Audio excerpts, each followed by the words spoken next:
त्यसलाई त्यो बेडमा मरिसकेपछि त्यसले आइसुमा हाल्ने काम के थियो त? हाम्रो त ज्यानै गछ नि त। कस्तो डाक्छन् हामीलाई, पैसा नपुग्यो भने यिनीहरू के भन्छन्? हस्पिटल आछु भन्ने थाहा थिएन तपाईँहरूलाई? हस्पिटल आछु भन्ने थाहा थिएन? पैसा अलि धेरै लिएर आउनुपर्छ नि, डोज पुऱ्याउनु पर्छ भन्छन्। अहिले मेरो बुहारीलाई यिनीहरू जिउँदो पठाउने हुन् त्यस्तो भन्छन्। सरी यिनीहरूलाई गर्ने के? पहिला यो डाक्टरको खारिज हुनु पर्यो, यो हस्पिटल बन्द हुनु पर्यो।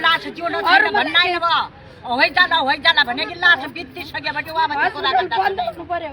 तपाईँलाई लास हिँड्छ त भन्दैन अब लास भित्रै छ मरेको आइसमा लर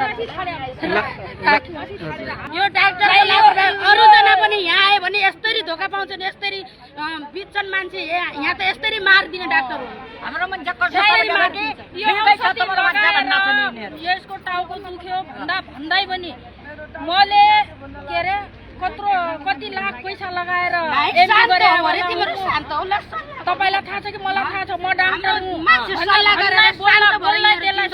हाली मारेको हो त्यसले। हामीलाई त्यो पक्कै नै थाहा छ। हामीले घरदेखि लुगा कपडा धुई खाना पकाई खाना खाइ आएकी यहाँ हस्पिटल।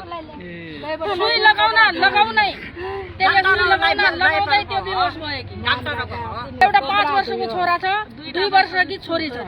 उसको लोग्नेलाई पनि जान्दिन अरे, दिएन अरे डाक्टरले। उसित त जान्दिनु पर्थ्यो नि त, हो कि नै? भित्र जान्दिनु पर्थ्यो नि। श्रीमानले सहित देख्न पाएन। यो कस्तो न्याय हो सर? के गरेर न्याय पाइन्छ? नेपालमा के कानुनै छैन क्या हो?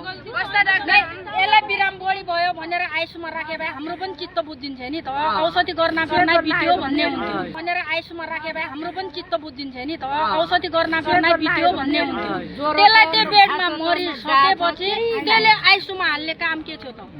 मरेपछि हाल्यो होइन, हामी त्यहाँ हामीलाई देख्न दियो के भयो भन्दा त्यहाँ घाड बेडा हालेर त्यसले आइसुमा राख्ने काम के थियो त?